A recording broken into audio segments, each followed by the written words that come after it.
Welcome back to Klepper's Corner. Today in history. Today is June 17th, a date that suggests humanity has always been one memo, marriage contract, troop movement, or live broadcast away from making the future weird.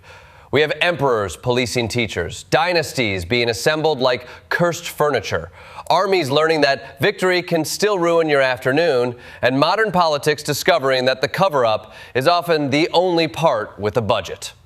Segment 1 and the curriculum police.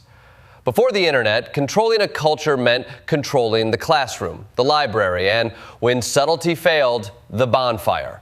On June 17, 362, Emperor Julian the Apostate issued his school edict, which effectively blocked Christians from teaching grammar and rhetoric unless they embraced the pagan gods behind the classical texts. Julian liked to present himself as a philosopher king, not a persecutor. He was not smashing doors with soldiers. He was simply saying, you may exist, but you cannot hold the microphone. It was professional cancellation in a toga. Centuries later, Paris made the same instinct much darker. In 1242, after a rigged religious disputation, authorities burned carriage loads of Jewish Talmudic manuscripts in the streets, destroying handwritten scholarship that could not be replaced with a quick reprint because Gutenberg had not yet arrived with history's first office copier. Thousands of volumes became ash because powerful people decided the best rebuttal to a text was a match. Then, in 1963, the United States Supreme Court banned required Bible reading and the Lord's Prayer in public schools. And the fight moved from imperial edicts and medieval fires into courtrooms, campaign speeches, and school board meetings, where everyone sounds like the Constitution stole their parking spot. The pattern is durable. Whoever controls the lesson plan thinks they control the future. History's response is, that is adorable. Please see next century's backlash. Segment 2, and dynasties have bad HR. Royal families treated marriage like diplomacy with cake, which is romantic in the way a tax audit can have flowers.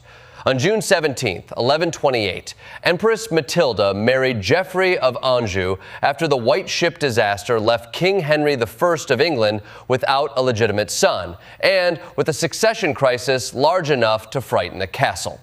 Matilda had been Holy Roman Empress, new European power, and was not thrilled to be paired with Geoffrey, who was 14 years and 10 months old. That is not a marriage. That is a foreign policy internship with vows. The relationship was miserable, but it produced Henry II and the Plantagenet dynasty, because medieval politics often worked like a broken vending machine. You kick it, it screams, and 3 centuries of kings fall out. On June 17, 1631, Mumtaz Mahal died during childbirth while accompanying Shah Jahan on campaign, and his grief produced the Taj Mahal, one of the most beautiful monuments ever built, and also a reminder that imperial mourning comes with invoices the size of provinces. He turned love into marble, gemstones, and a building so magnificent that his own sons eventually looked at the family budget and said, perhaps father needs a smaller hobby. Even the Statue of Liberty, arriving in New York Harbor on June 17, 1885, fits the theme. The copper icon of freedom showed up from France in 214 crates because America had not finished paying for the pedestal. Liberty arrived in pieces and went into storage, which may be the most American image possible. Freedom waiting in a warehouse until the fundraising clears. Segment 3, and when empires meet people who refuse the script. Empires love a clean plan. They draw arrows on maps, announce a campaign, and assume everyone else has agreed to be conquered on schedule. June 17th offers several corrections. In 1462, Sultan Mehmed II marched a massive Ottoman force into Wallachia to punish Vlad III, better known as Vlad the Impaler, which is already less a name than a product warning. Vlad could not match the Ottoman soldier for soldier, so he chose poisoned wells, disguises, raids, and psychological warfare. His night attack at Targovishta missed the Sultan, but the message landed when the Ottoman army later encountered the so-called Forest of the Dead. Thousands of impaled prisoners displayed as a national security briefing from hell. In 1665, Portugal met Spain at Montes Claros after 25 years of fighting to keep the independence it had reclaimed. Spain charged in with cavalry, urgency, and the confidence of a power that had not checked the terrain or the supply situation closely enough. Portugal absorbed the attack, shattered the Spanish lines, and made independence less of a wish and more of a treaty waiting to happen. Then, in 1775, at Bunker Hill, which mostly happened on Breed's Hill because even American founding stories have paperwork errors, British forces technically won, but paid so heavily that victory looked like a restaurant bill after bad seafood. The colonists lost the ground and won the psychological argument. A professional empire marched uphill into amateur fire and learned that rebellion is much cheaper to underestimate than to defeat. Segment 4, and the symbols arrive late.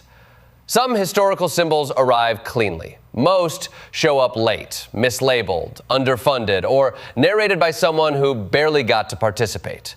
Sir Francis Drake reached Northern California on June 17, 1579, repaired the leaking Golden Hind, and claimed Nova Albion for Queen Elizabeth I. England's first territorial claim in North America began as a pit stop after stealing Spanish treasure, which is about as empire gets.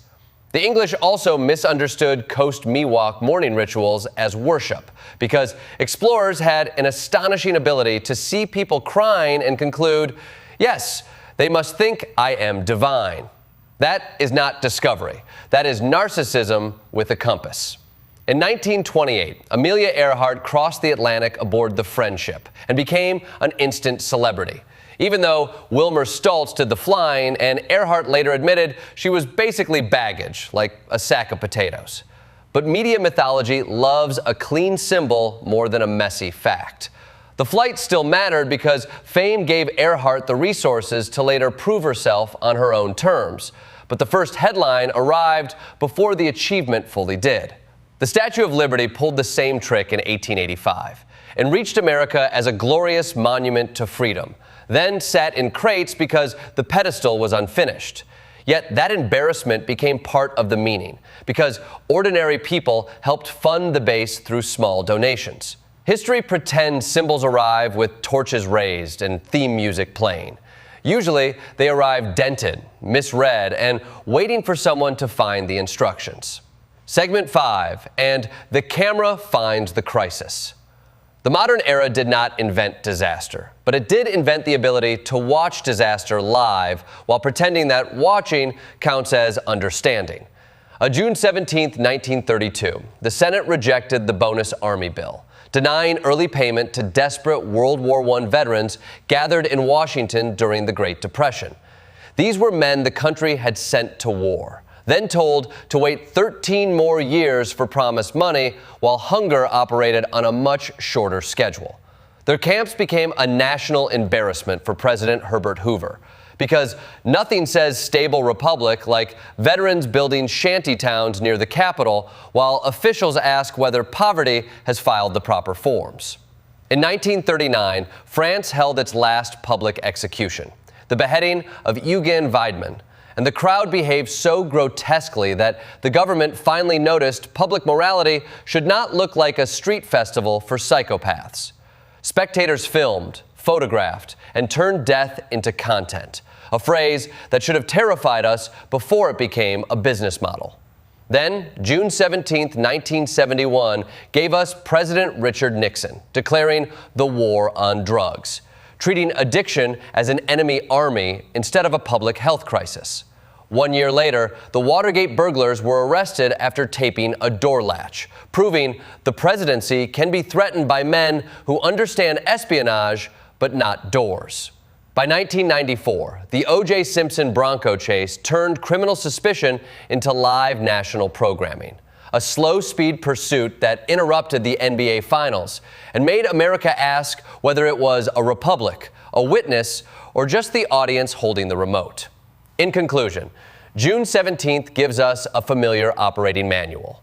Control the classroom, package the dynasty, underestimate the resistance, polish the symbol, and when everything goes wrong, make sure there is a camera nearby. It does not show humanity moving in a straight line.